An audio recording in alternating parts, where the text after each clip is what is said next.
So, Andariki Namaskaram. I'm very happy to be back today again with a very exciting and a new topic. So, welcome to day 9 of our spoken English series. And today's topic is questioning skills. As you know, I'm Monishita, and I'm going to be with you for the next 1 hour along with Dr. Hemlata Garu. We both are going to share this webinar, and we hope that you learn something meaningful from this webinar. So these are the three objectives of today's webinar.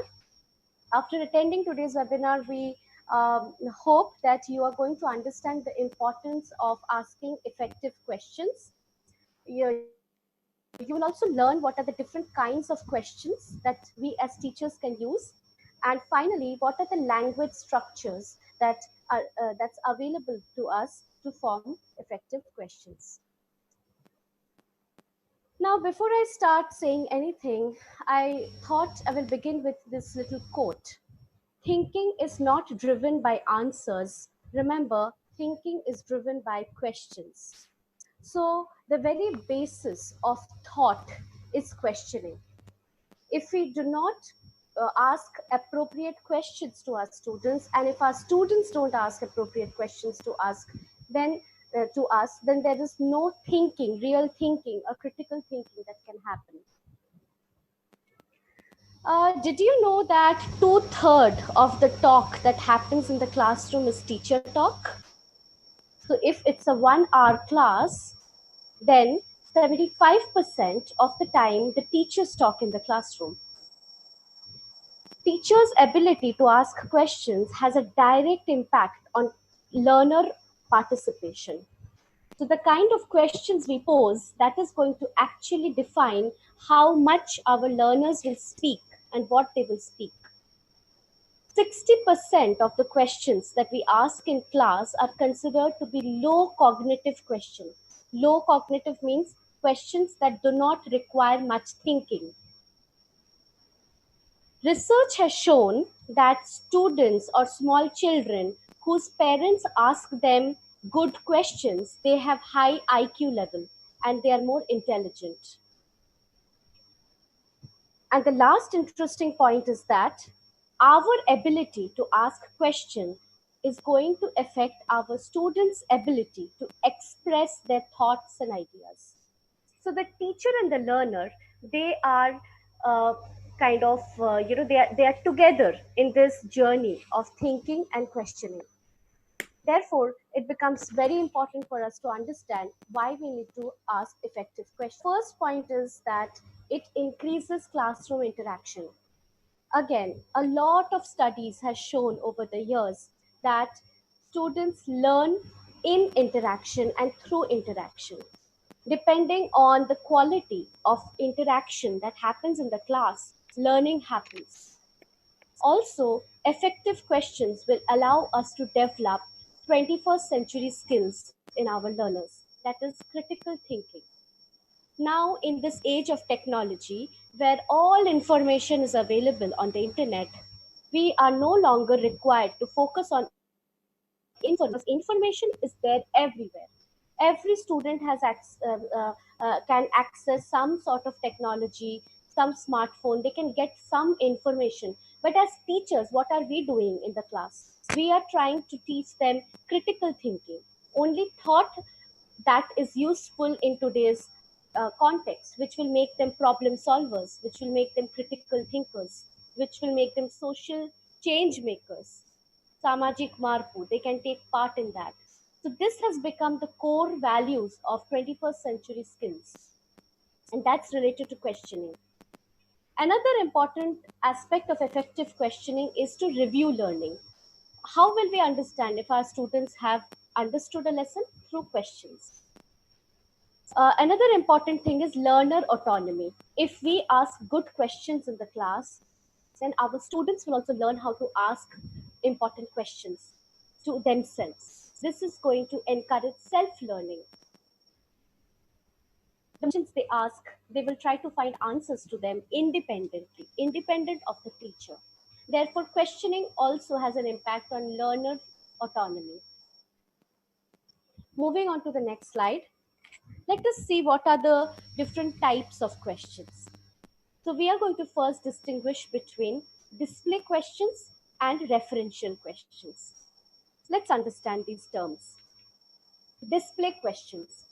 Display questions are those questions for which the teacher already knows the answers. So in class, when we are teaching something, we know the answer.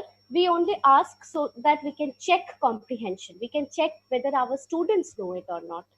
So they are factual questions. They are based on knowledge, and they help us to check the content of the learning that has happened. For example, when do we celebrate Independence Day? This is a display question. I already know the answer. It's August. But I'm trying to understand if my class 1 learners or 2 learners, they know the Independence Day date. What are even numbers? Again, I as a teacher, I already know the answer, but I'm only checking my students' understanding of odd and even numbers. When was this poem written? What is photosynthesis? So these kind of knowledge-based, fact-based, content-based questions to which teachers already know the answers, they only use it to check learning, check comprehension, check content, are called display questions. Let's look at the next type of questions. It's called referential questions. Referential questions are genuine questions. Genuine means the teacher does not know the answer to these questions. Referential questions, they promote thinking and meaning making. For example, if I ask my students, what are your plans for Independence Day? I'm going to get multiple answers. There is no single answer. So, display question has generally one or two answers, right, wrong answers. But referential questions, they have multiple answers because they try to connect students' experiences to learning. So if I ask when is Independence Day, that is display question. But when I ask what are your plans for Independence Day, what do you want to do on Independence Day, that becomes a referential question. That every student will have a different answer for it, their own answer. Which is your favorite even number? If I ask what is your favorite even number, then also I can check whether they understand what is even odd. But it's a personalized question. Every student can have a different even number. For example, my favorite even number is 6. Then I can ask why is it 6? Then I will say it is my birth date, 6th. Why do you like this poem? So if I ask when was the poem written, that is factual based. Date 1974 or 1985. But if I ask why do you like the poem, then it becomes a referential question. It becomes experiential question. Every student will give a different reason why they like a poem. Last example of referential question is, what aspect of photosynthesis puzzles you the most? The first question which we discussed in last slide was display. What is photosynthesis? It's a definition question. We are checking concept through definition. But here we are checking concept through analysis. We are asking what aspect of photosynthesis puzzles you. So the whole process of photosynthesis is known to the student. We know that. We have taught it to them. Now we will ask them which part you find surprising. Is it the chlorophyll that surprises you? Is it the role of sunlight that surprises you? Is it the conversion of gases that surprises you? Or is it the storing of food produced by plants in the cells that surprises you? So which aspect of the process puzzles you? So I hope you've been able to see the two difference between display questions, fact-based, teacher knows the answers, referential question, which is uh, based on experiences, concept building. It is based on personalized learning, helps in assimilation of learning with our own understanding of the. So these are the two kinds of questions which we can use in the class, and we will show you how to do it with a model lesson at the end of the webinar. Now, different people have defined questions differently. So one way of defining is display versus referential. Another term that we use for different type questions is called low cognitive question versus higher cognitive question, LCQ and HCQ. Now, lower cognitive questions are similar to display questions, order convergent closed questions. They are again based on facts and knowledge. These are just another term to display question. Lower cognitive questions. Cognitive means thinking. These questions require less thinking on the part of the learner. So another example of display or a LCQ, lower cognitive question, is when was Mahatma Gandhi born? Again, it's a closed question. Remember, display questions or LCQ are closed questions. The closed means there aren't too many options to the responder. There is one correct answer. 2nd October 1869. Where was Mahatma Gandhi born? Porbandar. Again, you cannot have multiple answers, right? These are fact based. On the part of the responder, the person has to depend on memory. So, information that we learn, which we memorize, which is there in our memory, that is related to low cognitive questions. High cognitive questions are like referential questions, which we just discussed. In higher cognitive questions, the learners have to think critically. They have to bring their experiences, their own learning, their own surroundings. They have to bring it and then answer. These are open-ended questions, right? Why questions, how questions, analytical questions. These are all high cognitive questions or referential questions, open-ended. Multiple answers can come. For example, if I ask, when was Battle of Plassey? When did Battle of Plassey happen? If I say when it happened, it is a low cognitive question because students have to recall from their memory.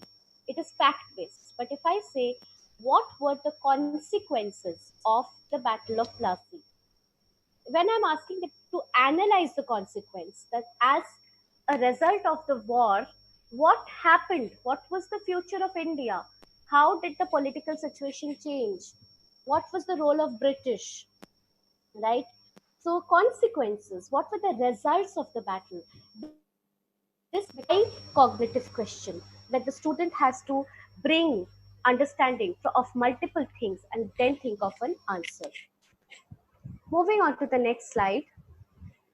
Then are we trying to say that display questions are bad, referential questions are good, lower cognitive question is bad, high cognitive question is good? Are we trying to say that there are good and bad questions? Not at all. We are not saying that there are good or bad questions. Right. So we were discussing that display questions and which are fact based. Teachers know the answer. It is low cognitive in nature because the students don't have to use much of their brain. They just recall from memory. And referential question, on the other hand, requires critical thinking. Right. Now, are we trying to say that display question is bad and referential question is good? No, not at all. We are simply saying that your questioning skills should be such that you can match what you want to teach. Based on that, you should ask questions. Your questioning strategy has to match your pedagogic goal. Pedagogic means your learning goal, your teaching goal. You know, what do you want your learners to learn from that particular question? So if you want to check whether they have understood the story of, or they have understood the mathematical problem, right? If you're checking comprehension related to the text that they're reading or what they're listening, then it will be display kind of questions. But if you want them to give their opinions, their ideas, their experiences, if you want them to critically think, then you need referential questions. So we need to strike a balance. As teachers, we need to be very conscious why we are asking what question we are asking. In our lesson plan, we cannot say that students will think critically and then ask only display questions. Then it will not match our teaching goal. So strike a balance between low cognitive and high cognitive question. Use them strategically, effectively to match your outcome, what you want from the lesson. Now, this is a very interesting concept. Research has shown that the kind of questions teachers ask that leads to a pattern. All over the world, this pattern has been seen in teachers' speech. This is called the IRF pattern. What is I? I is initiation. The teacher initiates a question or something. R is learner's response. And F is feedback. Again, the teacher's feedback. Let's look at this conversation to understand IRF. Teacher says, who is the writer of this story, Kabuliwala? This is initiation. She is starting the conversation. The students say, Rabindranath Tagore. This is response. The teacher gives feedback. Very good. So, very good is again teacher's turn. Then the teacher again initiates a question. Which year was it written? Then student again responds 1892. Then teacher again gives feedback. Correct. Then the teacher again asks a question. Have you read the whole story? Etc. etc. If you look at this conversation, you will understand that all mostly our classes they work initiation from teacher, response from student, again feedback from teacher, then again teacher initiates. Right.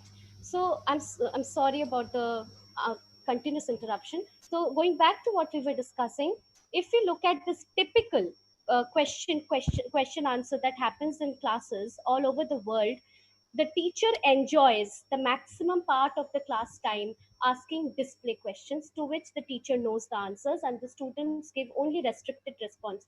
They do not have much choice to give multiple answers.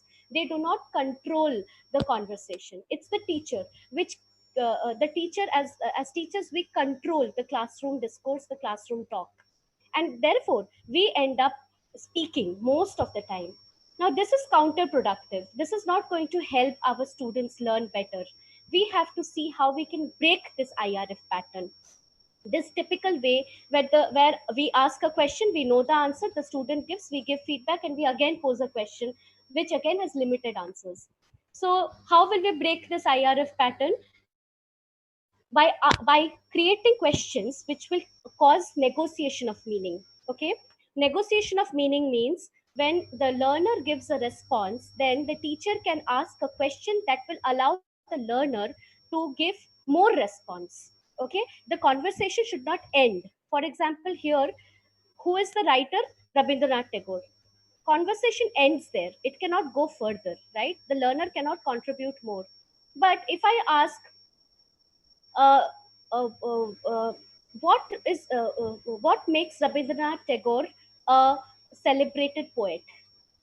What makes him a famous personality? What has he done in his life that we remember him even today? If we ask these kind of questions, then we will get multiple answers, and we will be able to break the IRF pattern. Learners will be able to speak more, they will be able to think critically. You can pose more why questions and how questions instead of who questions and where questions or when questions, right? The second thing is ask more referential questions, ask more questions which will allow them to think critically. Check if you are only asking routine or ritualistic questions. So most of the part of the class we are wasting asking questions which will not really make our students think. Okay, so we need to strike a balance. We need to focus on the meaning, what our students are telling us about their lives, their experiences, their understanding. If we focus on the meaning, then we will be able to see that we are actually breaking the IRF pattern, not focusing on fact based learning, information learning, but focus on meaning or experience learning. Now, another very interesting thing that we see in most classrooms is that when teachers ask questions, they don't get response. This is a common complaint that comes from teachers. They say that I ask questions, my students don't answer. They are silent, they don't participate, they keep quiet, they don't read and come, they are not thinking, they just don't want to answer my questions. I ask my questions, I answer my questions. There are very few people, maybe some two, three, five people who are the top scorers of the class, first girl, second boy. Those people are only answering, everybody is not participating. This is a very common problem that comes to us as teacher trainers. So another research finding is very interesting. We have seen that when as teachers we ask a question, the average wait time for answer is 2 seconds. So after I pose a question as a teacher, I wait only for 1 or 2 seconds and I again move to the next question. Or I immediately ask one student to give me the answer. So as teachers, we don't have patience. We were uncomfortable with silence in the class. If we ask a question and nobody answers, we think, oh God, my students don't know the answer. They have not read it. They are not thinking. They are not with me. What will happen? What will happen? We are always getting nervous if we are not getting answer immediately. So we are being told again and again that try to lengthen your wait time. If you are waiting for 1 or 2 seconds, try to wait for 10 seconds. Ask a question which will allow them to think. Give them time to think. Then you ask them to answer. You will find more people will give you answers. So lengthening wait time. This is again a strategy in questioning skills in class that is going to have an impact on the response of the learner. A second point is improve your questioning strategies by striking a balance between display and referential question. Be very conscious as teacher. What questions am I asking? Is it only fact based or is it knowledge based? Is it concept based? Is it learning and experience based? Is it analysis? Do they have to analyze and give the answer? Be conscious. Ask open ended questions with multiple answers. The more and more questions we ask, which has multiple answers possible, then students will also give more answers. If there is only one right answer, then students are always scared. Oh, I don't know the answer. Whatever I will do. So this right wrong business that is there, it is very problematic. We have to think of questions which are open ended, where everybody's answer can be valid. It doesn't have to be right or wrong all the time. Okay. Then encourage pair work and group work. If you have given them some questions about a topic, about something that they have read, then ask them to discuss it in pairs. Ask them to sit in a group and discuss. Then you will find that more and more learners are expressing themselves rather than always whole class questioning. And the last point is focus on meaning than form. When your student is trying to answer something, don't stop the person from speaking. Even if they are making little mistakes here and there, you allow them to speak. You can discuss the errors and you can discuss the mistakes after the activity is over. You can note down what kind of language errors are happening, and then you can take it up as a whole class discussion. But during the activity, during the discussion, if you keep stopping people, then they will stop keep talking in the class. They will shut their mouth and they will be like, whenever I open my mouth, I make some mistake. It's better I keep shut. We don't want that. Let us try and see what the student is trying to say rather than how he is trying to say. We can discuss the how after the activity is over and give them some special practice with language. Now we come to the second half of the seminar, which is the language of questioning. So far we have discussed why we need to focus on our questioning skills. Uh, it is the primary responsibility of the teacher to improve her questioning skills, to improve learning in the classroom. Now we are going to discuss the language of questioning. At this point of time, I invite Dr. Hemlata Garu to kindly take over. Thank you. Thank you, ma'am. Language of questioning. How to make questions in English. This we are going to discuss about this. There are broadly two ways we can form questions in English language. As already ma'am said, one is WH questions. We can say these are the informative questions also. And the second one is the yes or no questions. Yes or no questions are close-ended questions, whereas WH questions are open-ended questions. Then let us discuss first about yes or no questions.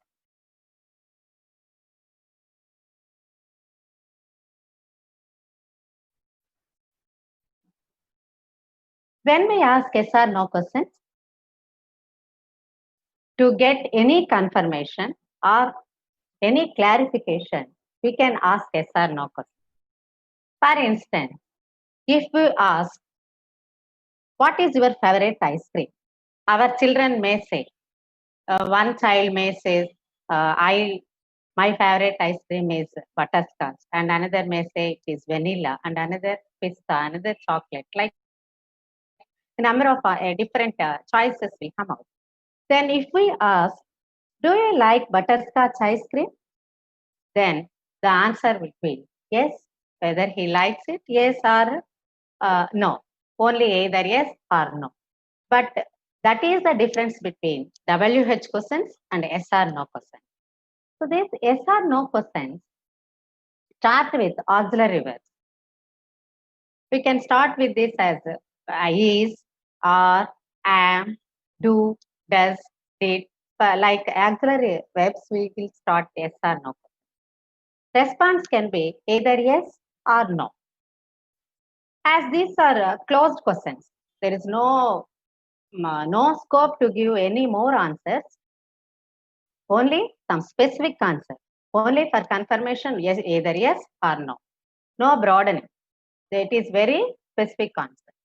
So these yes or no questions exist in all the 12 tenses as like simple present tense, simple past tense, present continuous tense, past continuous tense, like this.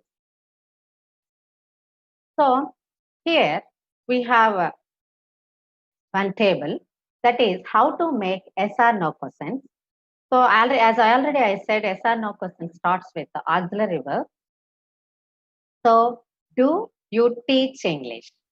Auxiliary verb, subject, main verb. Do we teach English? Do they teach English? If I teach English, I can say yes. If I don't, I can say no. Does he teaching physics? Does she teach physics? Did you do the homework? Did he do the homework? Did she do the homework? Did they do the homework? So here only we can expect yes or no question. There is no broadening of the answer. So that is for the do form. And here we use does for he, she, it. And both do and does, the past tense is did only. Both first person, the second person we use here do, and the third person we use here does. For both do, does we use did. And other auxiliary verbs, if we take, is he doing math? Is she doing math? Do you observe these are present continuous tense? Are they playing cricket? Have you done your work? Have they worked? Have you they done their work? Have you we done our work? See here, this is present perfect tense. We use here main verb in V3, past part. Has he left the school? Has she left the school? Here also left is in V3. This is present perfect. So in all tenses, we can make yes or no question. Now I would like to invite Dr. Monshita ma'am to deal with the activities to teach yes or no question. Thank you, Hemlata ma'am, for that explanation of grammar rule, how to form yes or no question. Now, having said that, how will we develop yes or no questions in our students? We can do it through activities. We don't have to teach it only through chalk and board method. We can do it through activities. Here are some ideas around how to teach yes or no questions to your students. For very small learners like 5, 6 year olds, especially your class 1, 2 students, you can use visual cards, right? So these flashcards, for example, you can make flashcards of different vegetables, fruits, color terms, family terms, kinship terms. You can make like that visual cards. You can draw. You can show it to the children, and you can ask yes or no question. Do you like apples? Do you like cabbage? Do you like potato? So they will give yes no answers. So this can be for small learners. Another way to practice yes no question in class is ask 20 questions. This is a very interesting game. Maybe some of you already do it in class. In ask 20 questions, what happens is one person in the class will think of a famous personality, uh, and the rest of the class has to ask yes no questions to get some clue to guess the name of the personality. For example, if I have the name Amitabh Bachchan in my head, you don't know. Now you have to ask me 20 questions, yes no questions. I will say only yes or no, and you have to guess who I am thinking about. So, for example, questions like this: is he or she dead? I will say no, because Amitabh Bachchan is alive. Then, is he or she a film star? Yes. Then the students will know, okay, it's a film star. Is he or she a Bollywood star? Yes. So, like that, students will ask yes no questions and they will get some ideas, and then they will try to guess the name of the personality. So, this is called Ask 20 Questions. Then the third game that is very, very effective in class: have you ever is like a truth dare game. If you know this truth and dare means uh, you have to ask embarrassing questions to people about their hidden secrets, and they have to be truthful. They have to honestly answer in yes or no.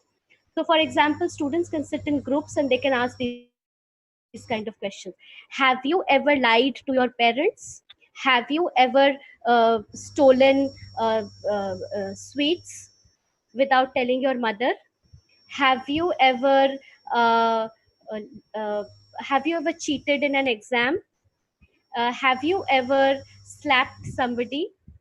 Or have you ever some naughty things basically you can ask, and people will have to say yes no. So that leads to a lot of fun, and it also leads to a lot of collaborative work in the class. They know more about each other. There is a safe space that gets created in the classroom, and it's all done in a very fun and activity mode. The next type of activity we can try is know more about your classmates. So here again, students can frame interesting questions about each other, and they can ask yes no questions to know more about each other. For example, do you like pani puris? Do you like golgappas? Do you like chocolates? Do you like chiranjeevi? Okay. Do you like bahubali?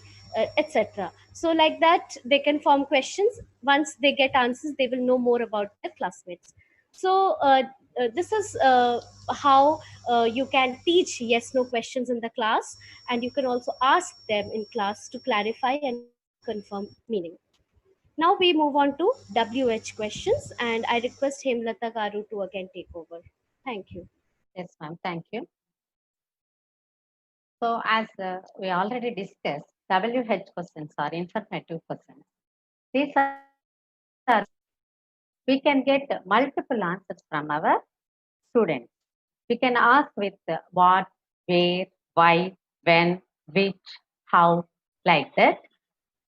We ask why it happens, where it happens. Like this, we can get so many different answers from our children. If we ask why or how questions can invite opinions or experiences. Why do you late today? If you ask our students, you may say, ma'am, I have to finish all my household chores and then I have to come, ma'am. So we come across the experience of our child. Such type of questions will invite opinions and experience. And these informative questions or WH questions may promote critical thinking in our children. Say, for example, do you like this poem? Yes, ma'am. Okay, this is yes or no. Why do you like this poem? Then the child says why he likes or why he dislikes it. There involves some critical thinking. So such type of questions are referential questions also. For referential questions, teacher may not know the answer. This depends on the opinions of our children or our children's creativity, their critical thinking. So referential questions ignite critical thinking in our students. So we have to use these WH questions to ignite critical thinking in our children. So how to form WH questions? Following are the situations where WH questions are necessary. To know something, we ask question with a word what. What is your mom doing? What do you think about this picture? What do you think about this picture? So to know something, we can use what? To know the mood, manner, or the process, we use how. How did you know him? How is your new house? How do you feel now? Such type of questions to know the mood, manner, or process. If we want to know the reason, purpose, or cause, we use why. Why didn't you come yesterday? Why are you so late today? We want reason or the cause. If we want to know the subject, we ask with who. Who is your class teacher? Who is your favorite actress? Who is your best friend? Like this. To know the place of happening, we ask with where. Where do you live? Where is my bag? Where is your book? Like to know the time of the action, we begin with when. When will the train arrive? When does she get up? Time of action. In case of choice in selection, we begin with which. Which dress do you like? Which book is yours? Choice of selection. To know the number of times, we use how many. How many times did you watch Bahubali? How many times do you have to ring the bell? Like to know the distance, we use how far. How far is your school from your house? How far are you right now? To know the distance. To know the duration, we use how long. How long does COVID-19 last? How long does it take to reach ATM? To know the quantity, we use how much. How much sugar did you add into it? How much food does it eat? To know person in object, we use whom did you meet yesterday? Whom do we have to consult now? To know the person in object. To know the possession, we use whose. Whose book is this? Whose bag is this? Whose pencil is on the floor? To know the possession, we know we have to use whose. So here I will tell Telugu meaning. What, ఏమి, how, ఎలా, why, ఎందుకు, who, ఎవరు, where, ఎక్కడ, when, ఎప్పుడు, which, ఏది, how many, ఎన్ని, how far, ఎంత దూరం, how long, ఎంతసేపు, ఎంత కాలము ఆల్సో ఇస్తాం, how much, ఎంత, whom, ఎవరిని, whose, ఎవరిది. If we use such type of words, we can frame good questioning. So, for the formation of WH question, we have a simple formula here, that is quasum. Quasum means QU is question word, which we discussed all just now. A is auxiliary verb, the rest is subject, and M is main verb. If we remember this quasum, we can frame good question. Say, for example, where do you work? What does Ravi think about this house? How do you like this book? How many pens does Leela have? See here, previously in yes or no questions, we start from auxiliary verb. Now we add WH word before auxiliary verb. That is the difference. That's the only difference here for informative questions and for yes or no. So, where do you work? Use does for third person. What does Ravi think about this house? How do you like this book? How many pens does Leela have? So here we prepare for simple present tense and simple past tense. this quasar formula. And for remaining, you can watch here. There is a YouTube link is there. You can watch for it and you can frame for all the remaining tenses.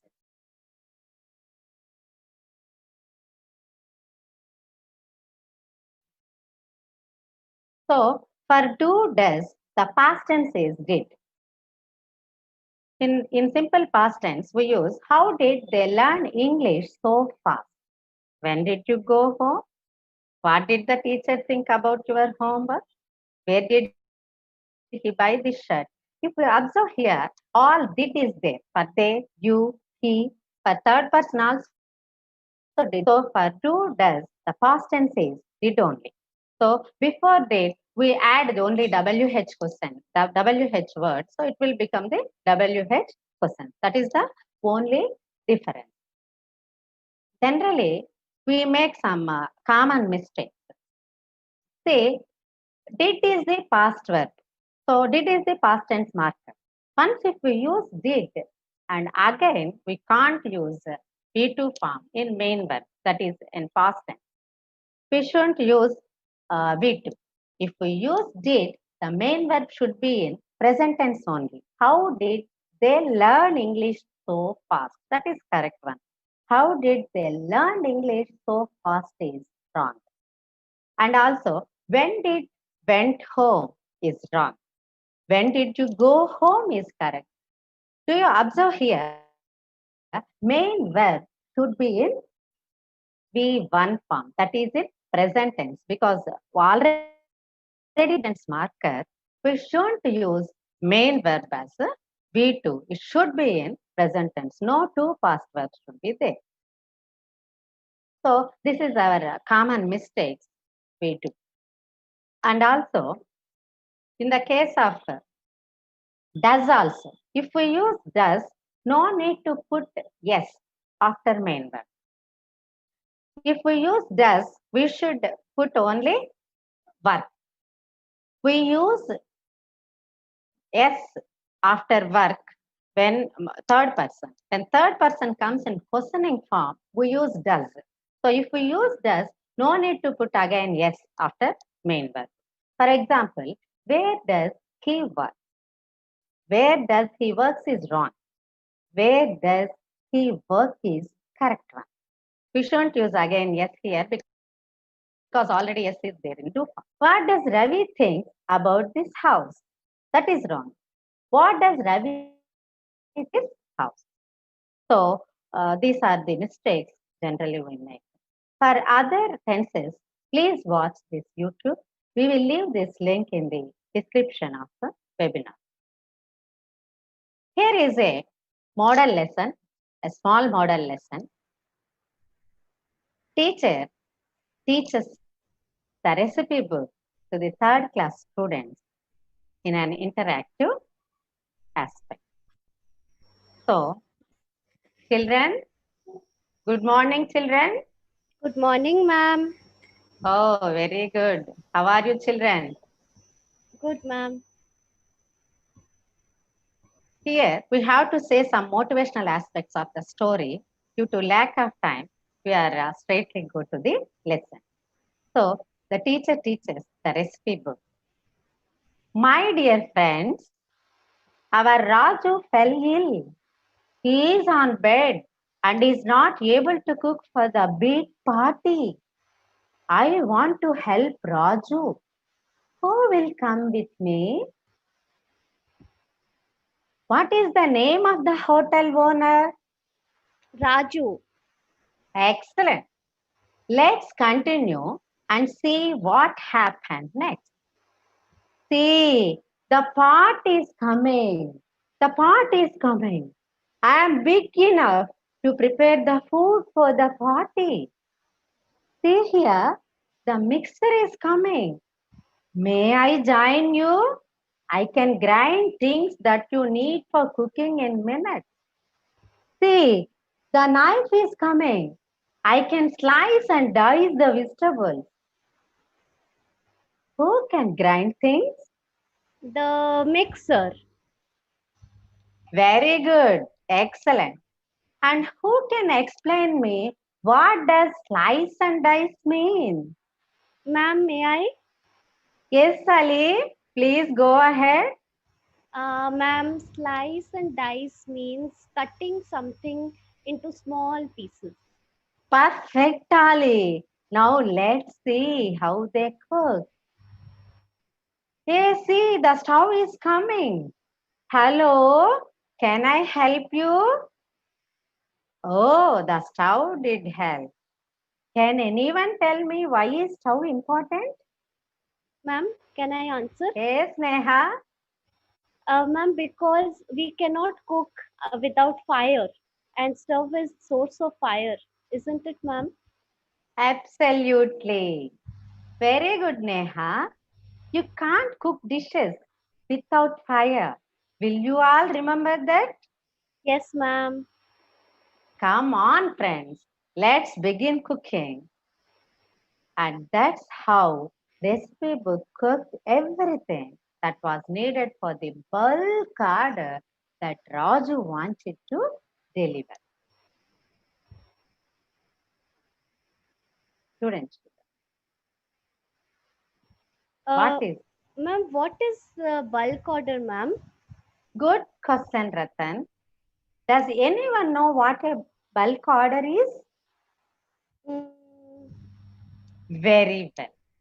A bulk order is a big order that includes a lot of items that are generally served at a party. oh, like starters, rice, soup, dessert, ice cream. Yummy, yummy. Right, ma'am? Yes, yes. Yes, Gopi, you are right. So, here, if you observe, teacher asks some display questions which are related to the text to check her children's comprehension, like what is the name of the hotel owner, who can grind things, why is stove very important. Like this, the teacher display questions related the text. Now, I think you can discriminate these display questions and referential questions. Now, with this, I have concluded. Over to Monshita, ma'am. Thank you, ma'am. Thank you. Thank you, Himlata Garu. Yeah, so through that little model lesson, we saw that the teacher is right now working on the text. Very closely, she is teaching the text, and therefore, display questions are very important because her pedagogic goal, her teaching goal is to ensure that students understand the text. So, you saw that there were lots of comprehension checks. Did you understand? There were many vocabulary check. What is the meaning of slice and dice, right? So vocabulary check, comprehension check, confirmation checks. Will you remember that, etc., etc. Now let us also understand that these questions were all display type of questions. They were all important because of the teaching goal, but we should not stop here. If we end the lesson or the chapter only with display questions, then we will lose the opportunity to make our students think critically. Many a times our lesson ends there. We don't go beyond and push ourselves to ask referential questions. Now let us see what kind of referential questions we can ask after we have ensured that our students understand the meaning of the text. We can ask these kind of questions related to the text, but which will go beyond information, beyond facts, beyond knowledge of the text. Have you ever fallen ill before an important event? So, if the moment I ask like this, have you ever fallen ill before an important event, then the student will think maybe before an important exam, or maybe there was a competition, or there was a party, or there is a wedding in the family. The child could not attend because of ill health.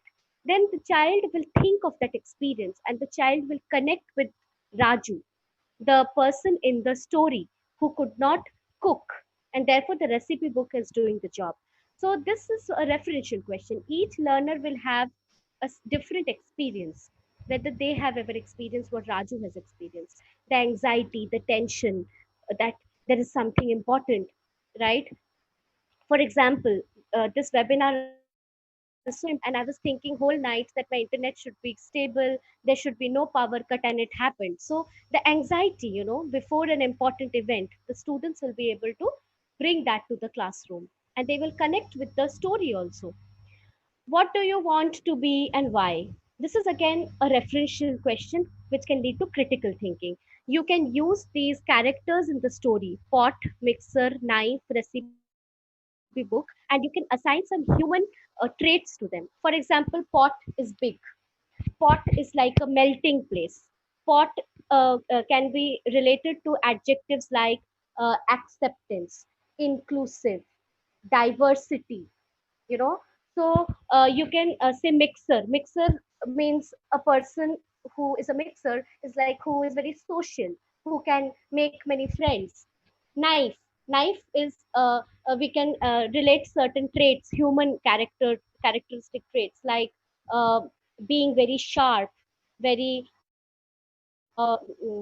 very frank. Whatever comes, you just say to other people. Or you can even be hurtful. You can say things in a rude manner. Recipe book can be somebody who is knowledgeable, intelligent, because recipe book is a book, it has lots of information. So what you can do is you can take these characters and you can personify them. You can add some human values and characteristics, and then you can tell your students to choose which character they want to be, they relate to, and why. So if you ask this question, what do you want to be and why, then again it's a referential critical thinking, because they will have to think that they are a pot and why they are a pot, they are not a knife. They can give examples from their lives, some incidents where they have been a pot, where they have taken people's ideas and etc. How do you think they manage to finish cooking? This is again a referential question. You can ask them to enact it in a drama, and they can add more dialogues to it. They can think of some challenges that maybe these pot mixer knife they faced. Maybe there can be some liquid that the knife cannot cut. They need something else, they don't have it. So you can ask them what kind of challenges maybe they faced to finish cooking. Or you can ask students to get into groups and you can ask them to continue the conversation of the story. You don't have to tell the whole story, you can just tell half of the story, and you can ask them to imagine the rest of the half. Or you can say that let's think that the story has not ended, what will happen further. So they can come up with more dialogues, and that can also lead to critical thinking. So, through this model lesson, I hope both Hemlata ma'am and I have been able to kind of demonstrate that a simple lesson can become interesting. It can invite learner participation. It can interaction in the classroom. It can lead to negotiation of meaning, where we are challenging our learners' cognitive abilities with the help of this and referential questions. Both are important to ensure that our students have understood the text and they are able to connect it with their real life and learning and critical thinking. So, with that, we come to the end of the webinar, and I'm extremely sorry once again for all the technical glitch that happened from my end, but it was really not under my control. So, I hope you will understand, and I hope you found this session useful. Thank you very much. So, as teachers, we need to uh, mm, strategize our questioning skills. We need to know why we are asking the question, what effect it will have on our students. So I would not recommend random questioning. If you want attention of the learners, there are different ways to get attention, not just by asking any random question. You can ask the students why they are not giving attention to your class. That can become the activity. You can say that, okay, nobody wants to listen to me.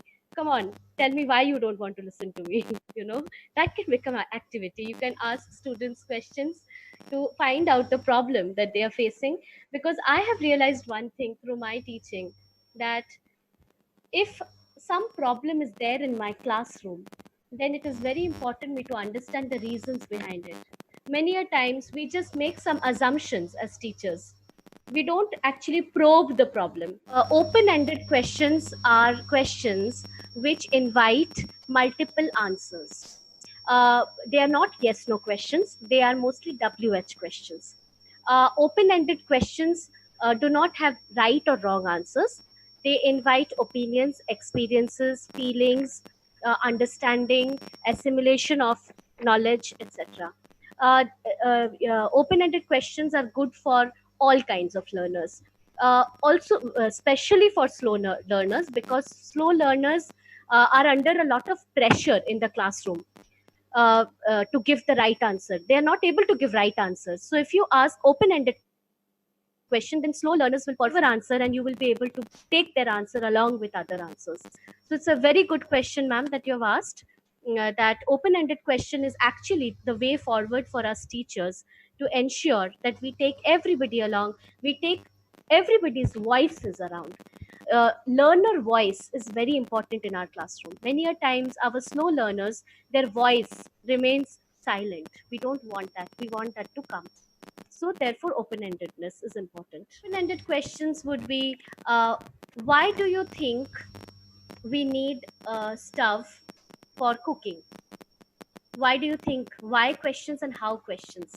Or how do you think Mahatma Gandhi uh, helped India get independence? How Tagore a celebrated poet? So these are not open ended. If I say, why is Tagore a celebrated poet, then there is no one answer. Somebody can say that he wrote well, somebody can say he was also part of the freedom movement, somebody can say that he was a very multi talented personality. That's why he is still famous, etc. So, why and how questions, they are very, very useful for opening up discussions in the classroom, to increase the interactional space in the classroom, to increase learner response and participation, and to trigger critical thinking. And that knowledge is not just in the textbook. We make a mistake thinking that only the textbook has knowledge or the teacher has knowledge, because we have learned from textbook, so we carry lot of knowledge. Remember that through questioning we can create new knowledge with the help of the learners. This is a very important idea in 21st century, because in 21st century, like I started the presentation by saying, that there is lot of information around. We need to see what we are doing with that information. Therefore questioning is definitely a very powerful shastra, a very powerful tool that teachers have in their toolkit. And you can actually create magic, you can create new knowledge structures through questioning in your classroom. For example, you can ask students to ask questions to community workers, like they can go back into their locality, neighborhood, and ask more questions. For example, in this COVID-19 times, I asked my students to make telephonic calls and ask their neighbors what kind of problem they're facing. So through questioning, they're finding out the experiences of people in this pandemic time. This is a new knowledge. See, nobody knows who is facing what problem. We can only guess, but we don't know. So students should also be encouraged to ask questions. The teacher is asking questions, yes, but students should also be encouraged. Thank you, sir. Perfect. Past perfect. Yes, definitely. In questions can be asked in all tenses. Okay, so for example, how long have you been studying English? How long have you been studying? This is continuous, perfect continuous. Past perfect also, you can ask questions. In all the 12 tenses, questions can be asked. If you look at our material pack, we have given you very detailed information about the 12 tenses and how to ask questions in all the 12 tenses. If you watch that YouTube video link, which is included in the materials pack, that also gives you questions in all tenses. We could not discuss all the tenses on the webinar because there is no time to do all tenses. But I think as adults, we can go back and check our understanding if we want. So yes, of course, you can use different tenses to ask questions in all tenses. Develop speaking skills. If you ask yes no question, then you can see that there is very limited scope for speaking, because yes no will not allow your students to speak much. They will only say yes and no. So if you want to develop speaking skills, then you have to ask open-ended question. If you ask open-ended question, then they will speak. If you ask close-ended question, they will not speak. Therefore, I started the webinar by saying that the teacher has the power to decide the participation in the class. So if you are facing problem in your class that your learners don't speak, then ask yourself, what questions am I asking? Am I asking yes no question and expecting my students to speak a lot? They can't speak because your question is not allowing them to explore further. So, therefore, the primary responsibility lies with the teacher to ensure that there is enough participation and interaction in the classroom.